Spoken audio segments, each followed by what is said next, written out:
2, 3. Hello, everybody. Thank you so much for joining us this weekend for our webinar today to talk about the pre-summit for social development and the common spaces. My name is Bilal Khan. I'm part of the team here with the UN pre-summit, and it's my honor to introduce our amazing guests for today. Please allow me to introduce them one by one. We have Dr. Samir Abu Rumman. He's a visiting research professor from George Mason University. In addition to that, he's also serving as a consultant for NGO organizations with the ECOSOC in New York, and also a non-resident research professor at the Gulf Research Center in Kuwait University. Next, we also have Melvine. Melvine is the chair of the NGO Coalition for Social Development. Almost 30 years of experience working with many community-driven development initiatives across Africa, Europe, North America. In addition to all of these amazing accolades, Melvine has founded PEP, People Empowering People, that has engaged over 256,000 youth in 43 different countries. And Melvine also leads this UN forum and his active participation and commitment to global advocacy and social change. And lastly, we have Dr. Abed Ayoub. He is the president and CEO of UMR, United Mission for Relief and Development, holds a PhD in international development. He's also the former CEO of Islamic Relief USA and served as USAID's Advisory Committee.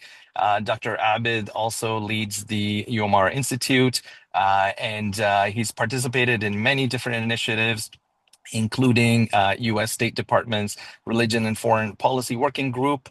He's also an active adjunct faculty member of the fundraising school at the Lilly School of Philanthropy at Indiana University. So we're really excited to have all of you join us today. Over the next few minutes, we're going to dive a little bit deeper into our topic at hand. And being somebody who is from Canada, I'm really excited to be part of this amazing initiative. For those of you that are interested in joining our common space to talk about the social development initiatives, I look forward to hosting you alongside of Dr. Abed, Dr. Samir, and Melvine, and the rest of the team. So with that, I will turn it over to our moderator and host, Dr. Abed. Dr. Abed, over to you. Thank you, Bilal.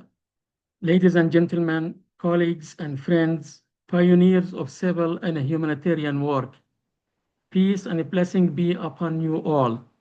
I greet you with the spirit of partnership and commitment, and I express my sincere gratitude to the organizers of this important symposium, and to each one of you who made the time today to engage in this vital discussion and constructive dialogue aimed at strengthening the unity and impact of humanitarian work. It is truly an honor to be among you at this pivotal moment as collectively revisit our central question. How do we craft a new civic narrative after 30 years of fragmentation, multiplicity of voices, and the challenges of a humanitarian action in an increasingly complex world?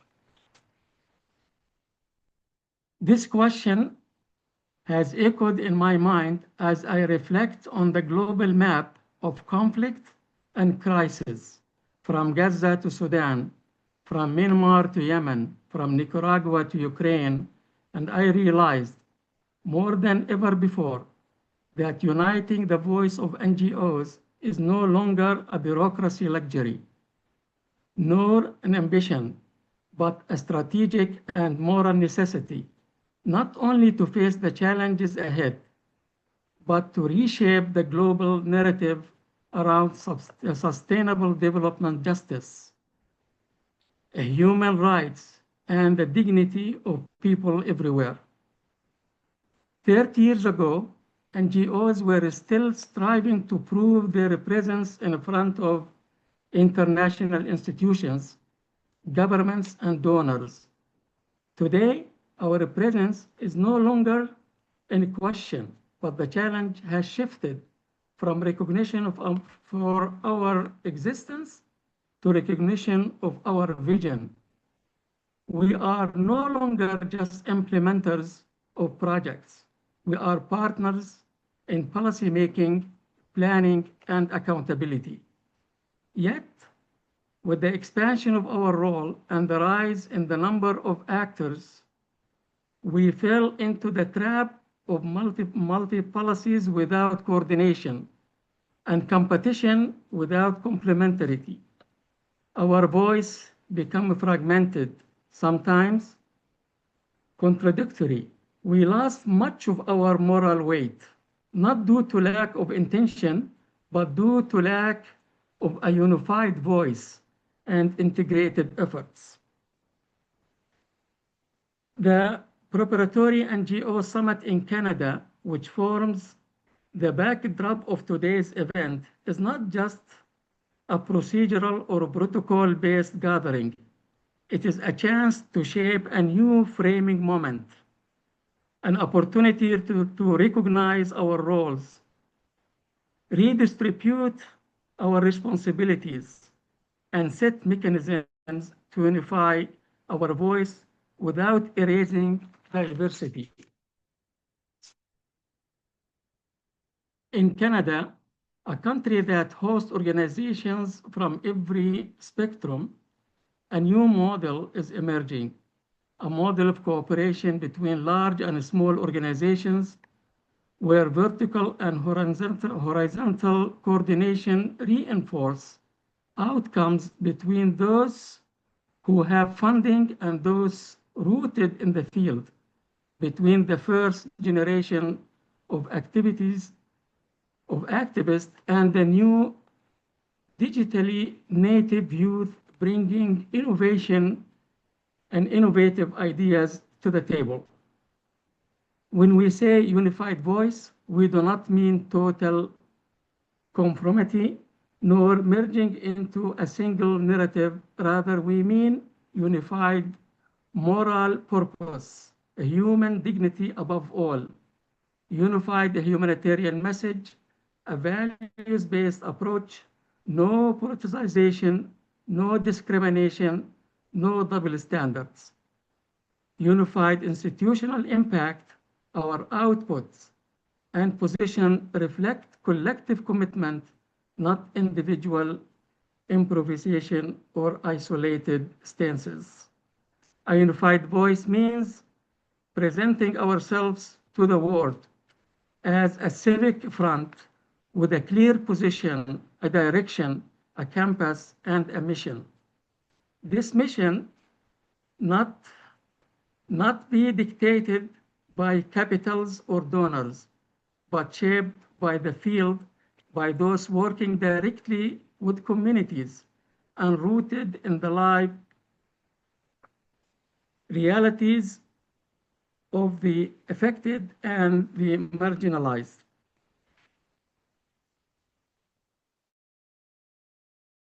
Today, we are going to have some topic to discuss with my colleagues, Melvine and Dr. Samir, and we are going to very much focus on what that means, unified voice, and what is the impact of the unified voice. We're going to discuss Canada model, and we are going to talk about the challenges facing the NGOs for collaborations. We are talking about engagement strategies, the future partnerships, youth involvement, and many other topics. We're going to start with Melvine. Melvine has a presentation to share with us. And after that, we'll go to Dr. Samir. And after their presentations, we're going to open the floor for question and answers. And if anyone has a comments, you might raise your hand, and we're going to open the microphone for you. But we'll start with Melvine. Melvine, the floor is yours. Thank you, Dr. Albert, for the presentation and distinguished participants and fellow brothers and sisters from the North and South. I bring greetings from the sunny town of Houston in America. So wherever you are, accept the warm greetings from America. And thank you very much, Doctor, for your introductory speech. And it resonates with me. And a lot of things you said are the honest truth, which is what we will discuss today, as you've highlighted. And in your introductions, you made note of the World Social Summit, which will happen in Qatar in November, 30 years ago. And 30 years ago, we have the opportunity to talk things that have happened around the world, NGO engagement, and I have the 30 minutes to talk. So I have to summarize something that has happened 30 years ago into 30 minutes. I understand that we don't have enough time. This is not the right platform where we can discuss all those issues and NGO engagement. I want to recognize that. And I also want to recognize that in my presentations, we may not have the opportunity to dwell in all the aspects of social development. And I want to acknowledge that. And so bear with me with what I'll be presenting today. And my name is Melvine Wajiri. I am the chair for the NGO Coalition for Social Development at the UN. I was also chairing the NGO Committee for Social Development last year. And I doubled as the founder of PEP, People Empowering People, is the non-governmental organization that I founded some 28 years ago. It is established in 52 countries in Africa for youths. And I'm curious that some of the young people who are here present, they may be wondering why is not the youth. I'm talking about things that will concern youth where it is not a youth, not a young youth presenting. My focus for today, in my today's presentation, as you see, we want to talk about the power of NGOs in creating a unified voice. Unified voice in pushing the new narrative that we'll see. So I'll start by giving my credentials, which I thank you, Belite, for highlighting that in this. I'll just a brief of my credibility statement. I also work and I've been very close with ECOSOC for the past 16 years. I've hosted a lot of side events at the UN talking about gender-based violence, talking about rights of women, children around the world, talking about peace and in global development. I also participated in panel discussions, like during the high-level political meeting that ended yesterday. I was chairing as a panelist with the President of the United Nations General Assembly and Special Representative of the Secretary General on about the digital transformation and the new partnership for Africa's development. And I've also hosted other events that are related to intergovernmental negotiations in plastic waste, which we are still ongoing negotiating the treaty. Next month, I will be in Switzerland to look at the intergovernmental negotiation Plastic Waste Inc. 5.2. Hope that we come up with a good treaty with the negotiations for new plastic review. Just brief in that, and I'll dive deep now into my presentations. My discussion points, I was just talking to taking some notes, spotted notes. You have by the end of my presentation, of course, you must have understand who I am, what I do, and what it's all about. And you must have an idea of what my actions, the things that I've done that have created impact, and also my experience in engaging in UN as I'm highlighting, and also looking at the collaborating challenges as highlighted by Dr. Abed. And I also want us to look at how we can be engaged in the UN more. Those who are not engaged in right now, what are the possibilities, or what are the opportunities that are there to be engaged in?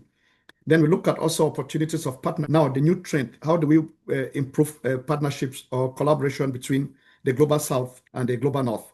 And then we'll also look at youth involvement, again, as Dr. highlighted, and then what advice may be there for leaders that are here based on my experience.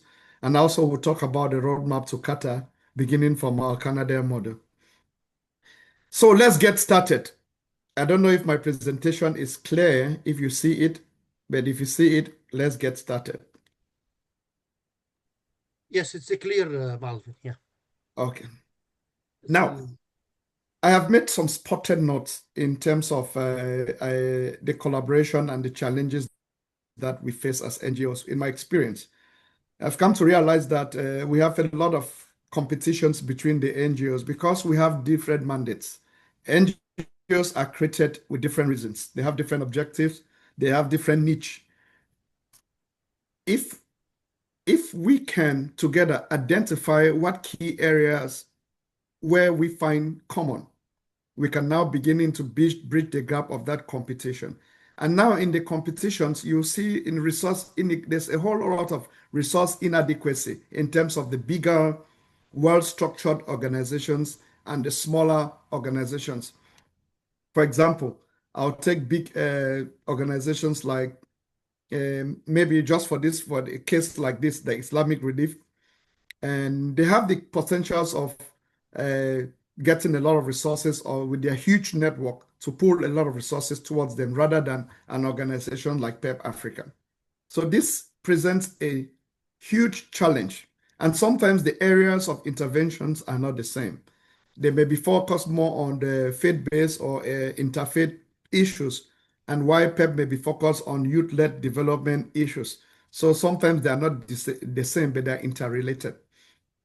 Then in also this present climate, we have a geopolitical tension. We have seen what is happening around the world. The narratives are changing.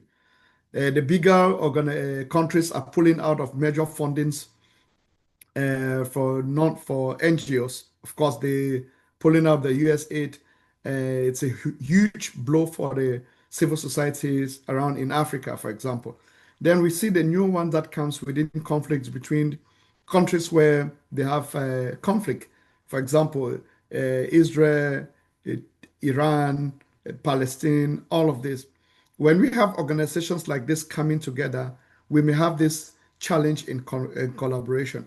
Now, another part of the challenges that we have at the level of local organizations to engage at the United Nations in terms of those that are participating in CSW, CSOCD,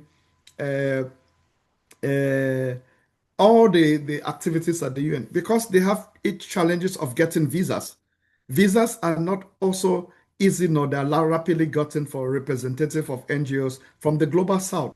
So at this time, Global South cannot contribute in a regional dialogue because they require visas to come to America. The visas procedures are challenging and they are not making it easy for them, even if they have to declare the C2 visa, which the United Nations is requesting that most of the NGOs coming to UN meetings should apply for C2 visas. Those are the challenges. Now, in terms of collaborations, again, as I can highlight, sometimes it's not the technical know-how, it's the technical know-who. You need to develop new friendships with new people who are leading to meet up with.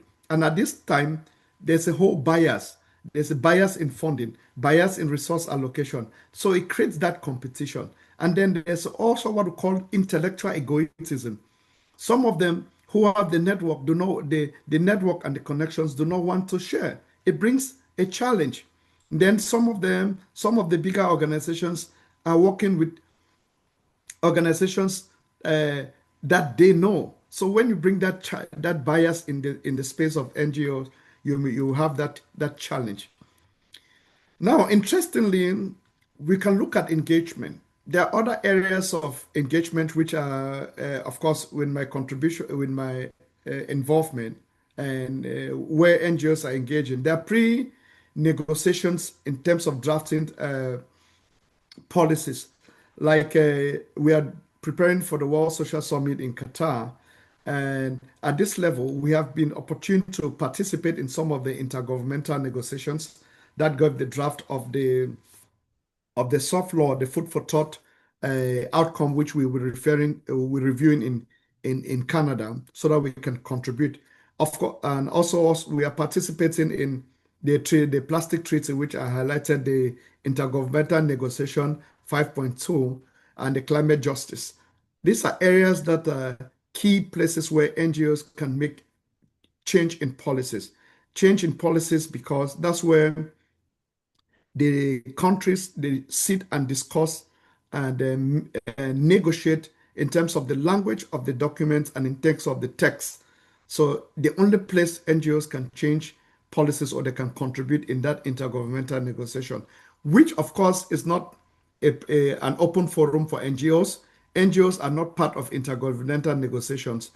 They they come as observers, and they can only be part of negotiations only when they represent their country, which is why it's important that we as NGOs, we also have roots, we have connections, we have established partnerships with our local government or local ministries in our countries where we belong. Then, of course, we talk about the coalitions. We are building the coalition now, and we have the NGO Coalition for Social Development, the Restless Peace Coalition, the Fair Play America coalitions. These are unified platforms where NGOs can speak without fear or without any bias about the social things, about things that are affecting them. Then in real-time coordinations, we also use we have social platforms where when we sit in meetings, we get contributions from our partners, those that belong to in the social grouping like our WhatsApp group or Telegram group. They'll be chatting and sending me, say, Melvin, do you want to speak on this point? Please highlight this point in your presentation. So we have a lot of places where we can engage in policies, even if we are not participating, we can also contribute. We have online like Zoom forums that like this one for now. Even those who will not be in Canada, but they can also contribute in this. Then in relationship building, it is important that we understand the importance of building relationship, engaging with key government as well, especially those that make negotiations, and also informal and formal sessions. If we identify people who make policies, people who are engaged in negotiations, these are those that are working in our permanent missions at the level of the UN, like the consulars, the advisors, the secretary of your mission into the UN. These are key places that we have to build relationships with them. And when you know those advisors, you can send your contributions to them. You can make notes and send to them and tell them, hey, when you are discussing on this policy, please take into consideration this point. Then in future partnership, we want to start thinking about establishing partnership through the Global South. The Global South needs to sit and think about how do we create regional alliances? How do we pull our expertise, our strengths together and create a powerful platform where we can engage in negotiations? And also, how do we leverage the power of technology that can drive our coalitions and create this virtual, we're having a virtual meeting now, and so that we can contribute in this, so that we can participate, so that we can even look for fundings, even to engage with those who may not have the support that is needed to attend meetings. Then South-South knowledge sharing. Knowledge sharing should be a win-win. It should not be a win-lose. It should not be Melvin. It should not be Dr. Samir, Dr. Samir. It should not be Dr. Abed or whoever. It should be win-win. We could be able to sit on the table and share. So those are key future partnerships that we want to establish. And now, there's a critical part that is missing in negotiations: youth involvement. Yes, they'll tell you that youth are involved all the time. But how are the young people involved? I'm not a youth. I'm out of that age group. But how are they engaged in? Are they engaged as those who are following the process, or are they engaged as those who are leading the process? In following the process, I mean, when you have meetings, if they invite you to a meeting where you just sit and you don't contribute, you are following the process. But if you are leading a process, it means you have activities that you have carried out that it's linked to that process, and you are delivering outcomes and results in partnership with other young people that you work with.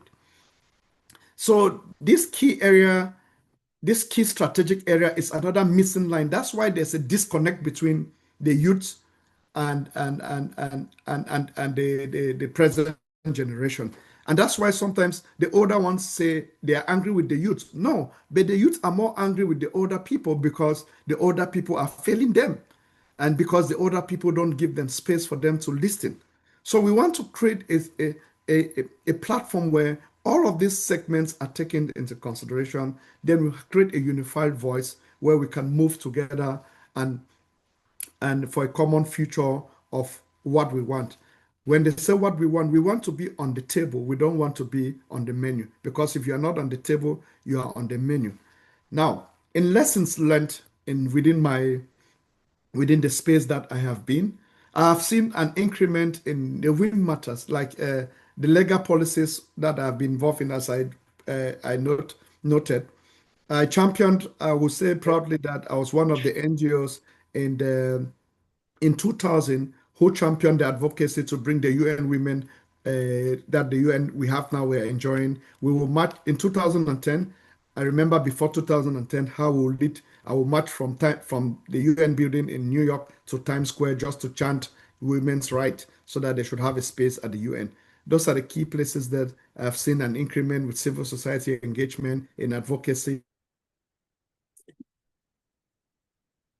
Now, also talk about informal diplomacy. It's also a power. When we have side events, I will encourage that we should have more side events. In side events, those are places where we have opportunities for stakeholders to visit us and to listen to us. If they cannot listen to us in their meetings, let's get side events where they can come and listen to us. So it's another key areas where we can create informal networks and produce breakthrough policies and inform the panelists about what we do. So in the diversity of our strength and the legitimacy, the bold creation of the coalition is one of the things that we cannot ignore. And that's why we are requesting that we should begin the process of engaging at all levels, regional levels, so that we can get many organizations locally engaged in the process so that we move together with a unified voice. And the advice of the new leaders that Dr. Abed made mentions, I want also to look at that they should start local and think global, building credibility at their community. It is important that you can have the new leader should look at what credibility they have with their local community. They should build a track record, and then they can scale the track record to international. Not just seeing them at the international level, then you cannot find them locally. So you should have that localizations. We should be able to locate them at grassroots. Then we also I want to emphasize the point of investing in relationship. Networking like this is important. So joining in networks, even paid networks where you can pay and contribute, is also very important and useful. It's not a waste of resources. It's an added value to you. Your network determines your net worth. So if you have more people and you have more opportunities. Then prioritizing listening, understanding how the perspective of other NGOs is important. Don't just say, oh, it's about, because you create your organization differently from others. It's not all about what you do. Consider other organizations they're also contributing, adding to make up that big difference. And then when you prioritize, attend their events. When they invite you, attend. When they have webinars, go there, jump in and listen and contribute. That's how when you prioritize that listening and engagement, others will prioritize your own. And remember that data is our new currency. If you don't have data in terms of number, in terms of your own statistics, in terms of your networks, in terms of your mailing list, then you should be thinking about the business of NGO that may not be a space for you. So look at this as a critical part for where you can begin engagement. And now I want to go to the roadmap to Qatar, which I have listen, and this is why it is more attractive and interesting, the vision and future, and for the voices of civil society at large. 30 years ago, as we highlighted, now we have the Second World Social Summit in Qatar. The question is, what are we going to be doing in Qatar? How do we present ourselves as NGOs if we don't have a unified voice? By this, we can only go to Qatar with a unified voice when we must have understood what do we want to do in Qatar, what is expected of us. Because sometimes we get into meetings where we don't even understand what is going on. So now, in the coalition, which I'll highlight, last year during the HRPF, the United Nations on its Article 78 signed the resolution for the modalities for Qatar. With that, we sat, and when I was chairing the committee, and we realized that there are not many organizations engaged in this process. How do we engage? How do we get the grassroots, local people, Global South, and to engage in that so that we can go? We created the coalition. So with that coalition, we did the registration, did everything. And that's why the coalition is leading the process to have our first meeting for advocacy meeting in Canada, which comes next month on the 25th to the 29th of August, so that we have a common position paper as we move to Qatar. With that, I always have a quote. The NGO coalition demonstrates that when you combine the power of civil society with the determination of advocacy, positively, you can change the world. And this is the only way we can create impact. Now, I'll go back to one of the greatest thinker of all time, Confucius, is a Chinese thinker. He said, "Tell me and I will forget. Show me and I may remember. Involve me and I will understand." This is the approach that we use. And that's why when we want to involve you in the process, we don't want to tell you. So why the pre-summit? July 16, I spoke about the resolution. On the modalities 7, 8, and 9, in that specific point of the resolution, the United Nations clearly invited civil society to engage in the roundtable conversations with member states. That is a good point.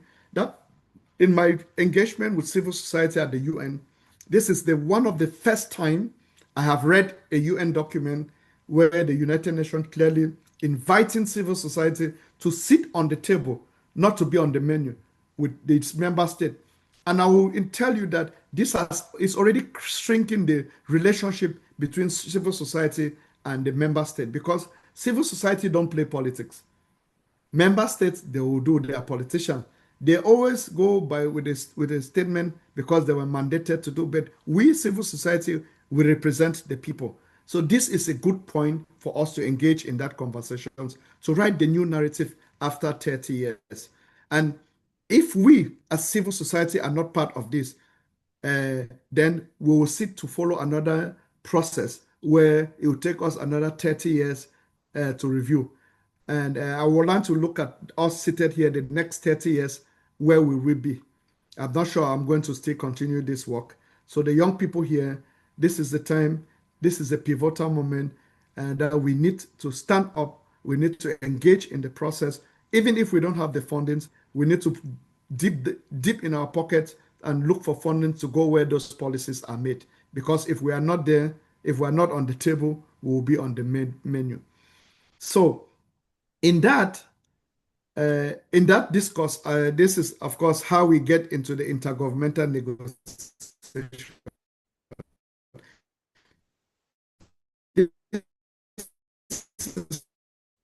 How can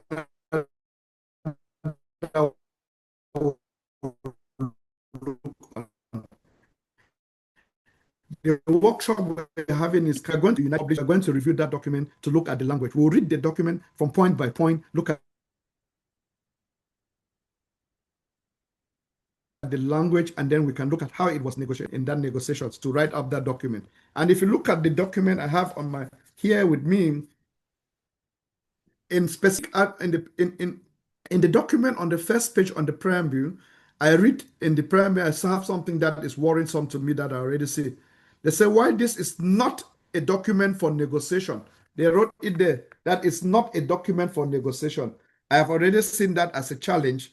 So how can we go to review a document that they say they make a statement that is not a document for negotiation?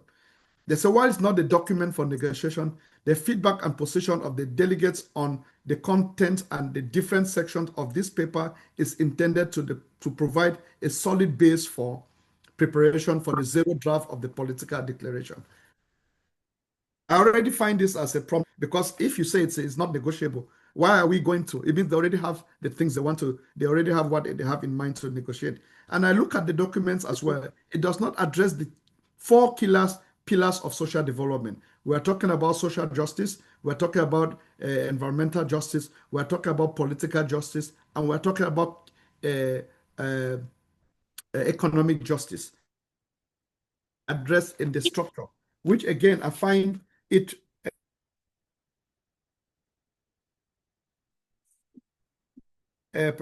worrisome. Those are the key points that to reflect on so that we can have a position paper on this document.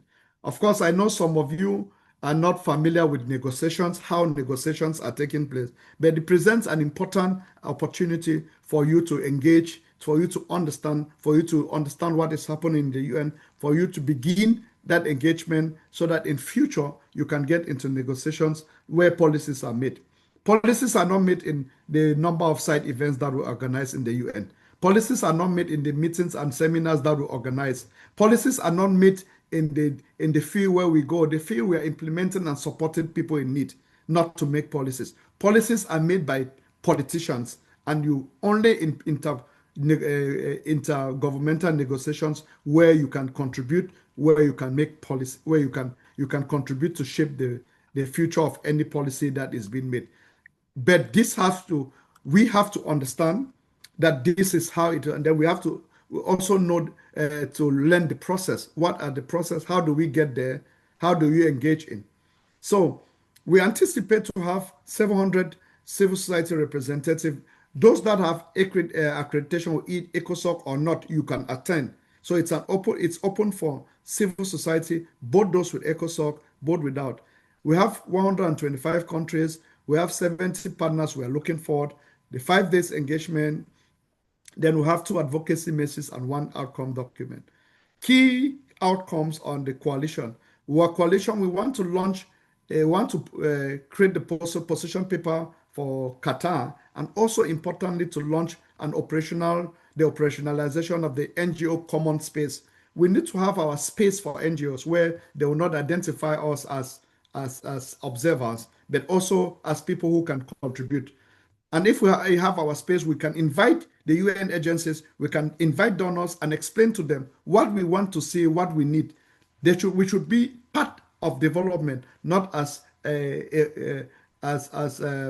people that not as a complement, but we want to be part of development, not as they look at us. Then in the next the slide, these are some of the few engagement I've been having with grassroots communities going around the world, discussing to get people engaged in the process, having the small site meetings and more. And the key theme that we have discussed, which you see all of this in social development. If you are not talking about social protection and social safety net, you are talking about homelessness, you are talking about joblessness, you are talking about climate change, gender-based violence, aging population, hunger, poverty, disability, child protection, and youth. These are the key themes that you find in social development, which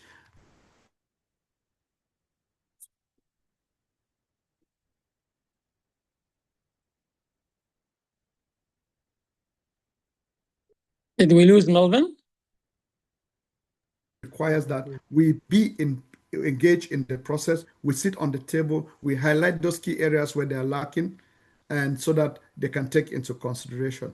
Key message that we want to pass: social protection for all, no one is left behind. Act now, be the change, keep the promise. We want to still remind them that why in Qatar, they should only not go and sign promises that they will never meet, but they should also make it realistic so that we can follow. Some mobilization activities that we say we want to do: fund packs, caravans, ambassadors celebrating. Then we want to have petitions, millions of signatures to push policies so that we create awareness about the social inequalities that are in the world. Then we also look at the policy areas where we want to, in terms of advocacy, organize public speaking campaigns, not only this webinar, that all of us here can, in our small communities, discuss about the social issues, read these soft laws, have those meetings at our local, localize them locally, so that we can now have, when we have our common space, we can bring them together and say, this is what I face in my community. We can now act on that. Then I know my time is almost up. Then we want to engage the media. Media has presented the greatest opportunity for us to utilize. If I remember 20 years ago, it was not like we have today. So we need to use this advantage for ourselves. Write statements, make statements, publish them on media, create interviews, interview people from the government. Let them tell you their plans. Let them tell you what the process of Qatar, what does that mean to them? What are they expecting to come out with from Qatar? They have not told us this. The next, they're going to sign a new treaty, but we don't know what they'll sign. They should be able now to be telling us what they will sign in Qatar. Let's host this interview, create documentaries so we get evidence that we can hold them accountable of that. So those are key areas where we can start. Write articles, make publications, publish in magazines. They should read in our newspapers, on our websites, make jingles. These are key areas where we see the power for NGOs to come together, what we can do to create the change, where we should use also ambassadors, celebrities, footballers, diplomats, politicians, those who have that zeal for social development. I understand that social development, the way civil society look at social development is different from how politicians they look at social development. And that's true. Politicians are not technicians. They don't make this pen. They don't make books. But they make policies how we'll use the pen, how we are going to use the pen to write. It has to change. There are technicians that make development. There are technicians that push development. We are foot soldiers. NGOs are foot soldiers. That is the power of NGOs. That if we are grassroots people working closer to the community, we should be able to tell them what the community wants, not them telling us what we do for the community. The rectory has to change. And it can only change when we have a unified platform, when we can also fundraise for ourselves to participate in events that are self-sponsored. And there are many ways that NGOs also can do fundraising, as we have highlighted. And if we look at this, even our own activities that we have, we can fundraise by doing free will donations. Membership should contribute, annual subscription, business dinners, sell gadgets, t-shirts that we make. We can fundraise for our organizations. And this will give us that latitude not to depend on donor, because NGOs are now donor driven. They follow when there's no funding. I hear them, many of them complaining that they will not come to Canada because they don't have funds.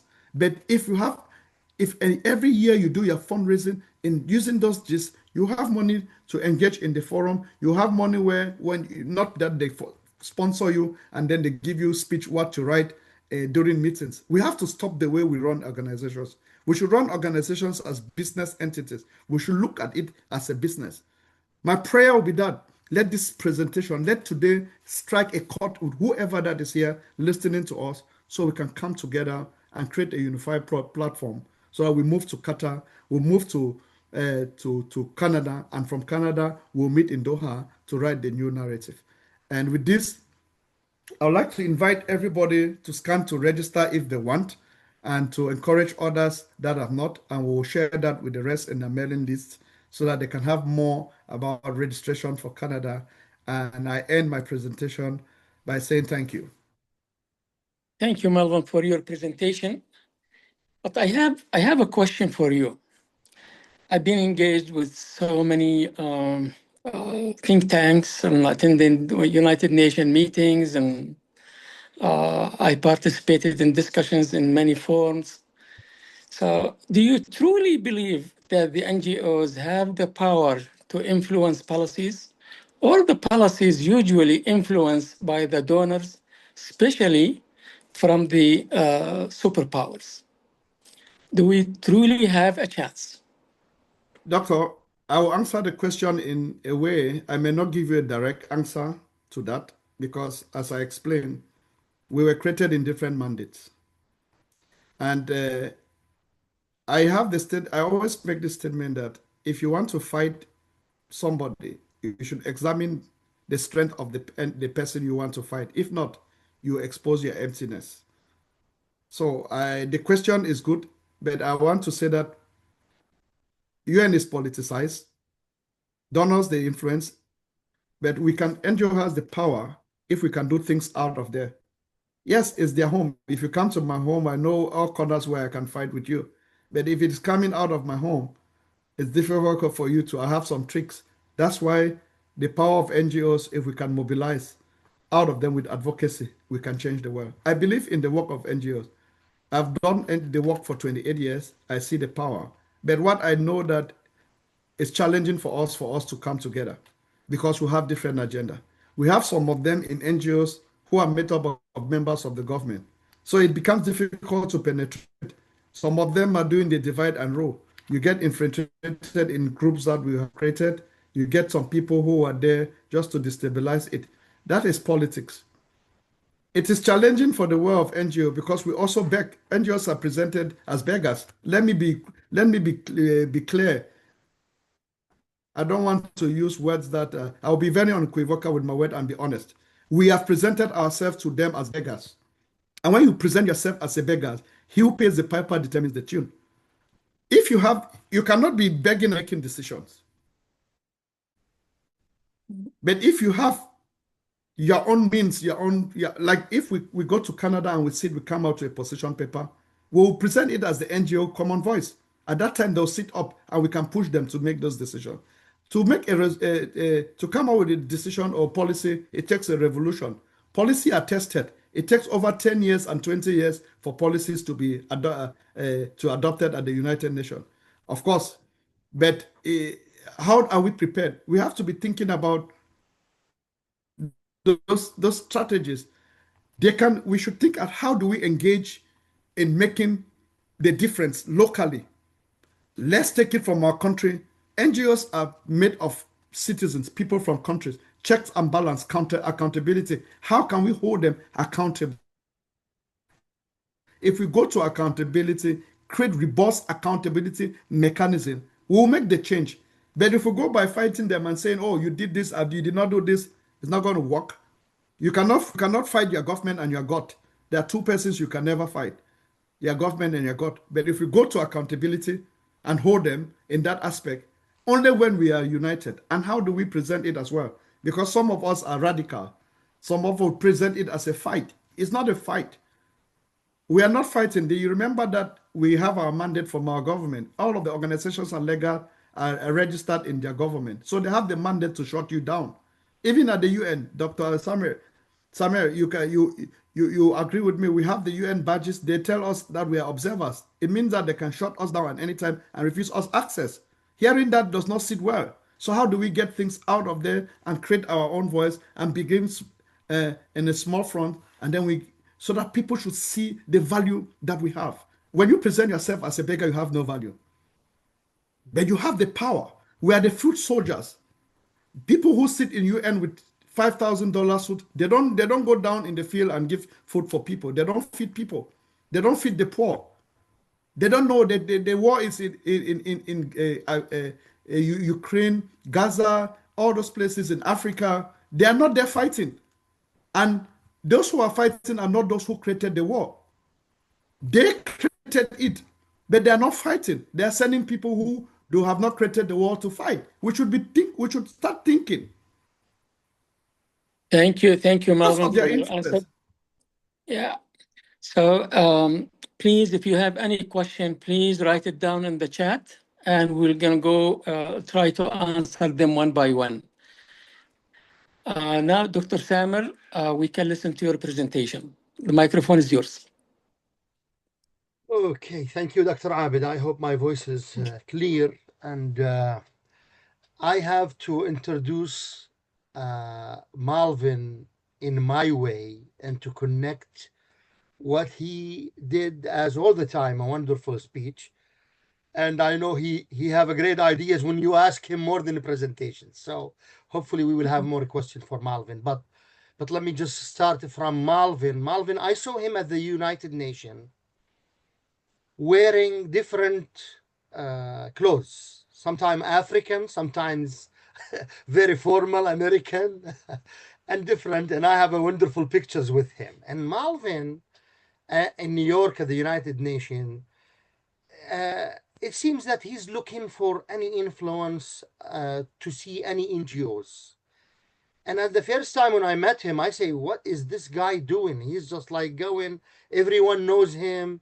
He's trying to do some meetings. He's trying to say something, especially in the peak of the United Nations ECOSOC meetings, which is in June and July, the high-level meeting. And he just came from New York 2 days ago. So thank you, Melvin, for the wonderful ideas. And I'm trying to help Melvin in my presentation to see what we can do as NGOs. I totally agree that, yes, we have to believe in our power, in our humanity. We are an added value. We are very important, sometimes more than governments, more than other sectors, to solve the problems of the world. And one of the things that I like in Princeton University while I was there, we have some requirements to admit some people, some students. And one of the requirements or the programs, we have the MAP and MPP, and we ask the students to just imagine a problem in the world and how you can solve this problem. So we believe that we have a lot of added values to do in the world and in different stages. So my presentation is trying to help each other, and I assume that those who are participating with us are NGOs. What can we do? So this is an approach, in my opinion, that we can do to solve this problem. And my problem is, it's like a research question. Importance of the NGOs, the humanitarian and social sectors. We have a challenge. We have to face this challenge. We have lack of power and visibility when you're working in our side, in our field. But this weakness will be more if you are working alone. And when I was thinking of the title of this webinar, I think I wrote a title was "The Weakness of NGOs Unless They Work Together." So I am convincing that sometimes some big problems you cannot solve it alone, individually. You're not like a big organizations or non-profit academic or universities that you have this big influence. Because when I'm talking about NGOs here, we're talking about the NGOs that do working with philanthropy, humanitarian issues, not the NGOs, the non-profit in general. So we are talking about these kind of organizations. So how we can strengthen each other. So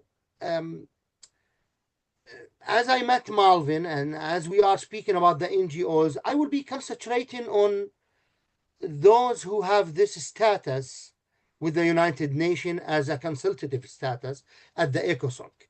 And those are different articles and videos that I try to talk about my experience while I was in the United Nations and working with the NGOs. And I all the time ask myself, come on, we have 4,000 and something NGOs who are related to the United Nations. They have the power to have their voice heard. And even the United Nations, you know, the ECOSOC, when you tell them, why did you create this council and those thousands of NGOs, why you want them? They say, we want to hear their voices. and to let their voices in front of the governments and or sectors. So they need our voice. And regardless of, I also saw, I think, Jordan, one of his comments, and also Melvine, when he said how the United Nations sometimes, or the visas is be treated with the NGOs. This is a right to have anyone who is a consultative status or a leader in those NGOs to go as a diplomatic to New York, because he have to have this freedom to talk and speak about the problems that are facing the world and problems that are facing our societies in this way. So these are, this is my main concern, how we can empower our NGOs, specifically at the United Nations. We have, those are different examples that, like International Alliance of Non-Governmental Organizations. And I know they are doing a lot of good works in Africa and internationally. Some of them are thousands of members they have. And they have their meeting, publication, statements, conferences. But I'm talking about what can we do at the ECOSOC and economic United Nations level. In my just suggestion, that's where those organizations will go to Qatar and have their voice heard. Because if I don't know if how many familiar with this next social development summit that will be in Qatar, but this is a big summit. It's like the second Copenhagen one, where about more than 15,000 will be there. Presidents of countries will be there, so they will have a big influence. No organization can go there now. No one can register unless if they have ECOSOC status, because the deadline for the registration is over. They will have it open for the ECOSOC status. So they have a power to go there and let their voices heard. And that's why Melvine, when he told me we want to gather, he's hoping that he can gather 700 organizations, NGOs, to go and have their statement. What do you want to talk? What do you want to do before the summit?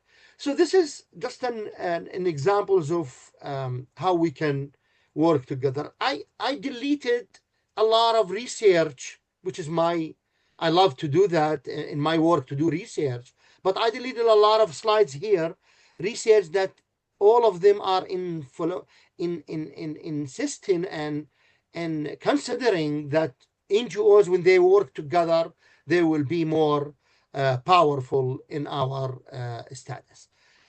So at the ECOSOC, it's a special place, a special place for influence, because you can meet in. I classified 8 types of groups. You can see them easily at the United Nations. You can see the missions, head of missions. You can see the ministers, politicians, largest NGOs. You can see academics. You can see Google leaders who thought about the artificial intelligence. You can see a lot of people there. You can see media. So it's a place where you can increase your influence and your impact as an NGO. This is, for example, the Paula, the ECOSOC previous president, and we talked about some issues, the critical situation that is facing the United Nations, and she's open to hear from us. They wanted to hear from us. I know not all of them will do that. Some of the missions there say, "You're NGO. We don't care about you. We wanna do advocacy and lobbying to other politicians.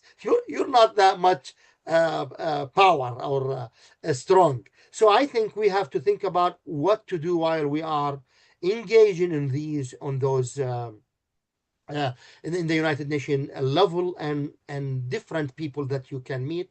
I had 2 weeks ago, we have a webinar about ECOSOC in detail, where I'll talk about talked about all these people that or categories we can meet. So this is very powerful to get access to the UN and to get your voice heard. Now, one of the challenges that it's only few NGOs who got engaged in the United Nations, and sometimes when you look at them, they are the largest ones. You can see World Vision, you can see Islamic Relief. I didn't see them, but you can. Qatar Foundation, one of the largest Qatari organizations. You can see World Oxfam, Save the Children, and they're doing a good work in a limited days. My idea is if they don't get together, they will keep a limited influence. So I am asking what Melvine is calling as well, that how we can have more collaboration, more partnership together to have our voice more heard and strengthen our advocacy efforts in these. Because I don't want to talk about the challenges. Maybe Melvine, we talked to that a lot. But if you wanna hire someone to be in New York or a delegation, that's a lot of money, especially in this in time. And this needs a budget. And in order to get that in all, because when you get the annual pass that Melvine have, if he can go basically he can enter the United Nations building every day, and he can attend a lot of sessions every day. But how he will have that time and how he will have that by himself as a one NGO. So I think we really have to get together to have more influence and more partnership in NGOs. So these are just different examples that we are talking about. Those are the big NGOs that we saw at the UN. Maybe they can do something more. Melvine has a wonderful WhatsApp group, Telegram group, trying to put those together. But I know that will be a first steps to a long way to have to achieve our goal, to have more influence in our field. Those are different. I want to end with this one, or maybe the next slide, because this is a big challenge. Is that yeah, this one.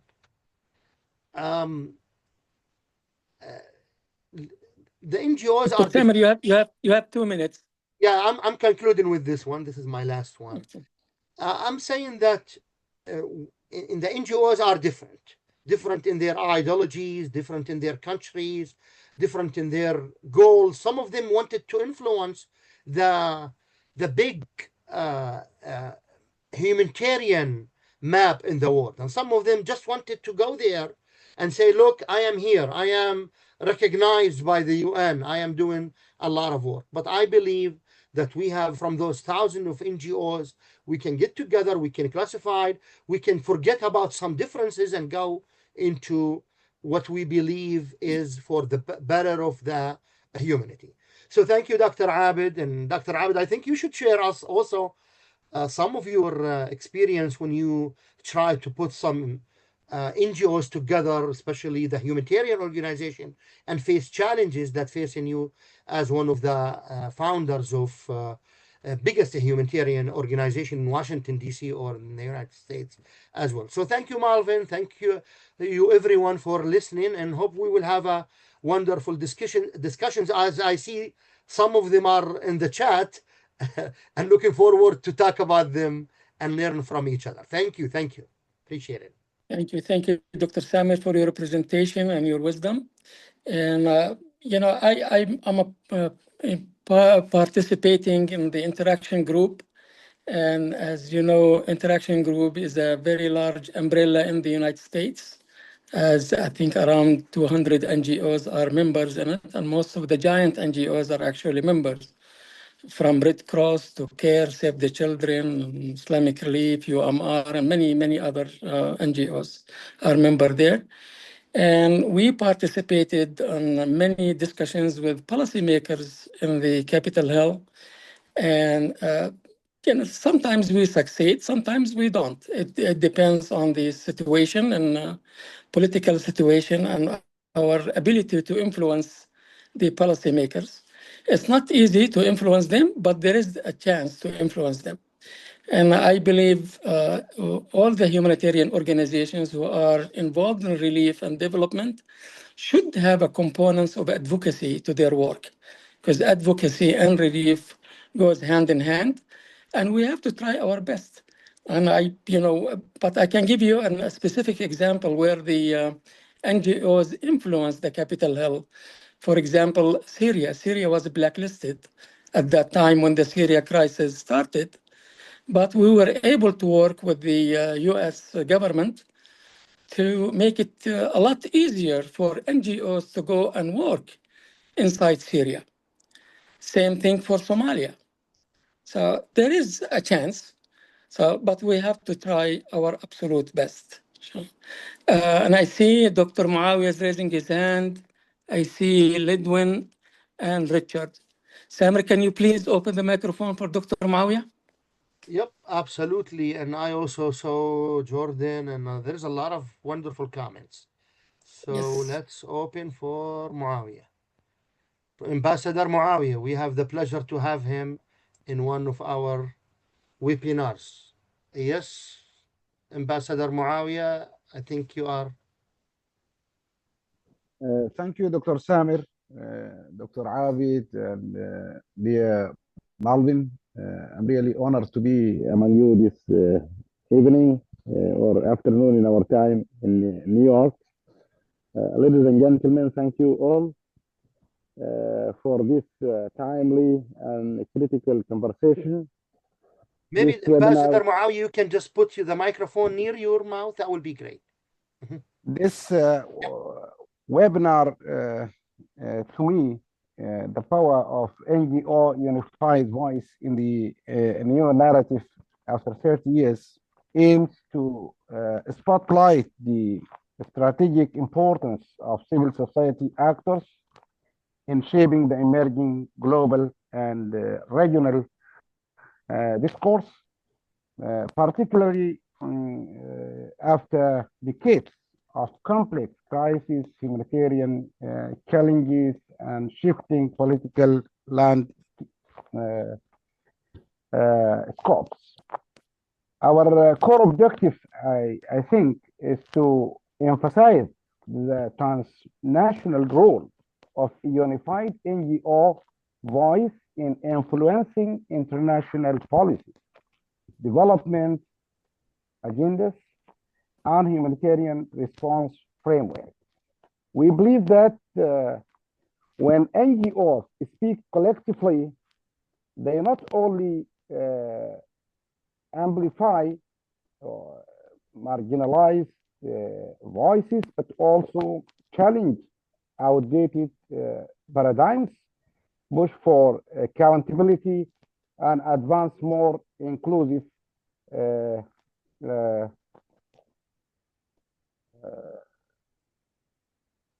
and human-centered narratives. Today's session will explore how unified advocacy platforms such as the NGOs pre-summit in Canada can set new precedents for collaboration and policy.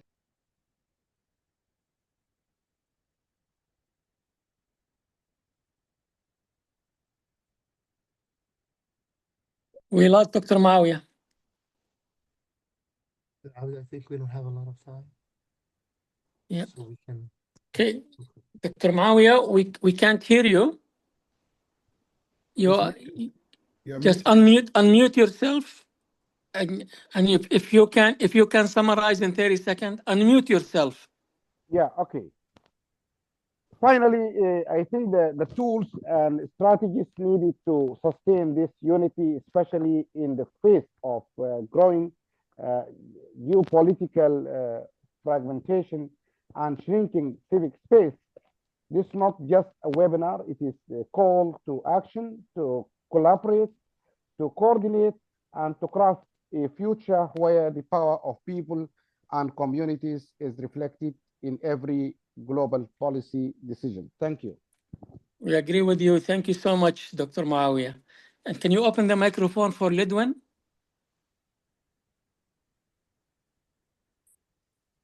Samir, can you open the microphone for Lidwan? I'm here. Hi, everyone. Hi. Yes. Can you guys hear me or? Yeah, we can hear you. Yes, my name is Dr. Lidwin. I'm a former advisor at the Permanent Mission of Nigeria to the UN, and also the founder of the Somalian Foundation. I just have a quick, I think it's kind of feedback. Last Monday, I think Melvine and I were invited at the president of GA office to work on a draft that will be presented at 3 p.m. the same day with delegations and stuff. And you can hear that there's a need. There's a need for this type of collaborations. And when Melvin was there speaking, he was there speaking. And then there was another envoy of the Kenya mission, the presidency of Kenya. And then one lady from, I think she's Nigerian, for Melua Foundation as well. And after they spoke, you can see head of state give their feedback, stating the need of this type of collaboration is needed. Because if we are not here, I don't think the government gonna exist. The UN is connected to the government. The government need NGOs. NGO now is the direct friend to the lower class. So we are kind of the bridge of what is needed. And I also think that we 20 NGOs come together under one umbrella. The vision has to be very clear while we present exactly what we needed to strengthen the shared goal of what is happening. And this thing is kind of needed at this very moment because a lot of NGOs are being created. A lot of NGOs are just out there with the same mission, same goal, same vision. But if all of us have the negotiation to come at the UN and say, this is exactly what we need. After Canada, after Qatar, and maybe one more country come under that, the more we are, I think we will have a stronger voice at the United Nations. This is not even a doubt, because the need is there. Even now, if you realize, in order for us now, for example, I do 2 events per year at the UN. When you go there, they say, who are you collaborating with?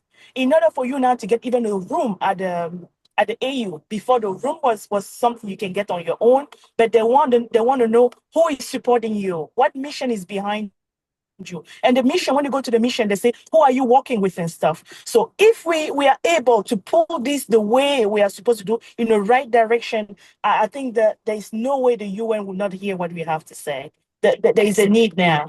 So that was my feedback. Thank you so much, Samir. Thank you, Doctor. Thank you, Doctor. Thank you so much. So let's open the microphone for Richard, and we'll give Melvin a chance to reply. Salam alaikum, Masah al-Khair to everyone. Ambassador Shihabi from Saudi Arabia, when he was president of the GA, taught me my Arabic. So there are all sorts of ways to influence the system. When you walk up to an ambassador, he says, or she, you speak beautiful Arabic. Well, give your history. Okay, very quick points, because I'm a strategist. 45 years, 40 years, 9,200 days, 8 a.m. to 6 p.m. at the UN in person, pounding the hallways and meetings. Number 1, UN Correspondents Association. They write articles, they write stories. Contact them. The UNCA directory is online. Second, UN Reform, UN 80. It's a budget exercise. It's about member states wanting mandates to be serviced by the Secretariat. And make no mistake about it. Just look at the UN reform, which is ongoing. We have many heroes and heroines who were ambassadors who opened up space for civil society that I put in the chat. Lastly, there are hundreds of free courses online from different parts of the UN system, including the UN System Staff College, ILO, ITU, you name them, they're there for free. If you want to do digital education for Africa, go to the UN system. It's there for free. Thank you very much. Thank you so much, Richard. Melvin? Thank you, Doctor. I just want to support your intervention again, and to say that 15 years ago, when I started my engagement, when I was in civil society around the UN, our safe haven was room 4 of the United Nations, the conference room 4, where we'll sit there and wait for member state when they finish meetings, we're running behind them to take handouts and notes for what they discuss. So that has shifted. Today, we have the opportunity to sit with them, even as observers. I think that is a big shift. That's a big way to move. The dispensation has changed. I'm not a politician. I don't know how to sugarcoat. I don't know how to play with words. Maybe because of the things I've seen in my life has forced me to change the way I approach things. And because as we're talking now, people are dying in Gaza. People are dying in Ukraine. People are dying in Russia. Some are dying in Africa with famine. While some other countries, people are taking vacation and going on retreats and more.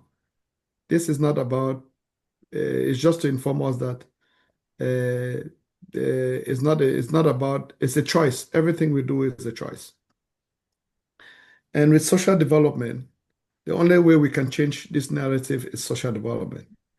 And again, 30 years ago till now, NGOs, I don't know at the time when 30 years ago, if they were close to Copenhagen or how many of them participate and what was their contribution in the Copenhagen Declaration. I cannot read, except in 1998 when the NGO committee was created. And this coalition is different from the committee. I want to stress again that the NGO coalition is not the committee. It's not the NGO committee. This is the coalition. The coalition is made up of broad-based engagement. Even those who don't have ECOSOC are members of the coalition. So I want to stress that. It is important for us to underscore here that if we don't take this serious, it will take us serious. The people that we represent are tired. They listen to us when we go to the UN. They're expecting us to tell the UN what they are facing. But sometimes we are disappointed. They are disappointed in some of the way we present things at the UN. That's why when I go there, most of the time, I don't read. I tell them how I feel. I feel bad because the representation, sometimes they'll tell me to speak like a diplomat. I'm not a diplomat. I'm sorry. I'm civil society. And when you ask me to talk about things I see, I don't sugarcoat. I tell you how the things are. And you may judge me. That's okay. But I want to be truthful to myself and to my God. And I want us to build a system where we can talk with people, we can have a dialogue, people can listen to us, where there's no pretend, where you can hug me and you tell me it's okay and I have hope, not that you hug me and you tell me something different behind my back. So, Doctor, I want to build something. Let's start from nothing to something. It is not easy. The challenges are enormous. Challenging also to attend the meetings are not easy. When I go there, I pay out of my pocket. I don't get money. At the coalition that you see, the summit that we are saying,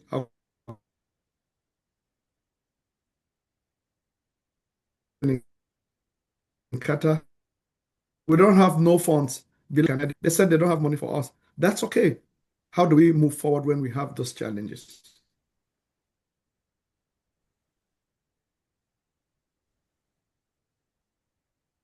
We have paid most of the funds that you plot that, and this is what we want. If we can build our own thing by ourselves, for us, by us, they'll see the need. And I want to thank the ambassador also for the comment. I want to thank Richard for referring us to the database. And I want to also thank Ludina for the support that you have been giving to the coalition. And please, I will beg that your commitment remains the same. You have been one of the the persons that I've known with the short time that I've known. You have made us to open a lot of doors. You took us to the Canadians. Unfortunately, it did not work, but that is a good start. So let's explore these opportunities to see who can support us. What we need is to have the resources to begin.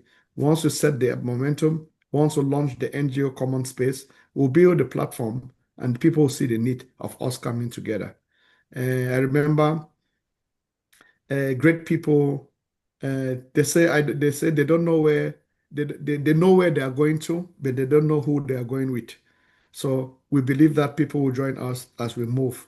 And thank you very much for this. Thank you, Melvin. Dr. Samir, you live in the Gulf. You are a consultant to many NGOs, and you represent them in the United Nations and so on. What do you think the biggest challenge facing the NGOs from having unified voice? Well, that's a good and tough question, because I think the NGOs in non-Western areas and countries are more afraid than those that they are working with the big countries or in democratic countries or freedom countries. It's a big challenge to have those NGOs have a partnership with international organizations. It's not that easy. Imagine that you wanted them to have this network and relations to increase their advocacy. I don't want to say lobbying, as Richard agreed. We don't want to say lobbying, yeah. So I think this is the biggest challenges. There is a fear that we don't want to go too far in getting more influence. We don't want people and other countries and organizations know that we are gaining influence and wanted to impact more. Even if they say, oh, we want that, but they wanted a limited ones. So I think the non-Western organization and the Arab and the Gulf, one of them, even if there are 1 million organizations, they're not, they don't feel that freedom of doing what they should do. And let me give you an example. When you look at some organizations signing petitions and raising their voices to stop the genocide in Gaza, and also to say, open the borders, let the aid come in. How many Muslim or non-profit organization or NGOs raising that their voices like the other Western organization? Look at the last statement by 111 organization, I think, against hunger, Humanity Against Hunger, one of those big organizations. How many Muslim or Gulf or Arab organizations are doing that? Maybe they can do it as publicly, people they talk, media talk. But when you comes to NGOs, you feel that they are a little bit hesitating to raise their voice. And this is too bad. I don't know, it's maybe after September 11, regulations. I mean, believe me, in a lot of countries, the regulations about the charities are more strictly than the US or other countries. So we got to think about that, how they can do that. Maybe they're right, we are wrong. Maybe they cannot do more than that. It depends on your situation. But this is Dr. Abed, in my opinion, the biggest differences. And that's why even if they go to the United Nations, I'm sorry to say that we're not going to take pictures at the UN and just come back. We wanted to do influence. This is Richard. I just saw his comment that some just got a job in New York to work all night in order to go and be in the United Nations for their beliefs and goals. So that's my opinion and my question, sadly, answer in this kind of way. Thank you. Thank you, Dr. Samir. Melvin, you think you have to be a large NGO to be an influencer?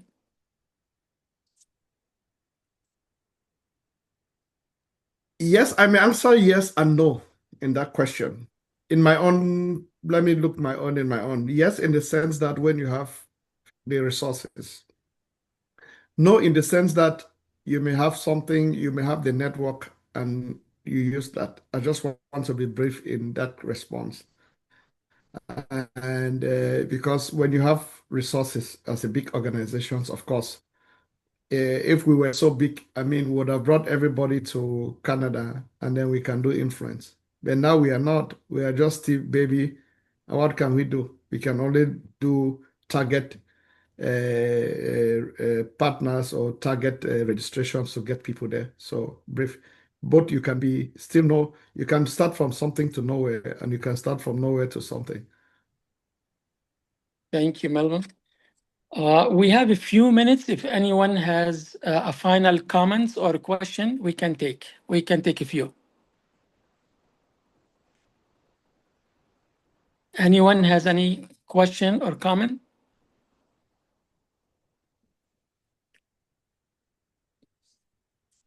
If not, we can go ahead. Go ahead, Richard. Yes, just very quickly, my suggestion would be the ambassador of Qatar at the UN was a third committee delegate before she was appointed as ambassador. I would arrange a meeting with her and perhaps see what will happen now that the president of the 80th session of the UN General Assembly is a woman. And my feeling for the next SG will be Maria Fernanda Espinosa, who was the PGA in the 72nd session, I think. More power to women. Thank you. Thank you so much, Richard. And if there is no other comments or questions, I want to thank every one of you, and thank you, Dr. Samir, Melvin, and hopefully we can see you in another engagement. Thank you so much for all of you. Thank you. Assalamu alaikum. Alaikum wassalam. Okay. So, cool.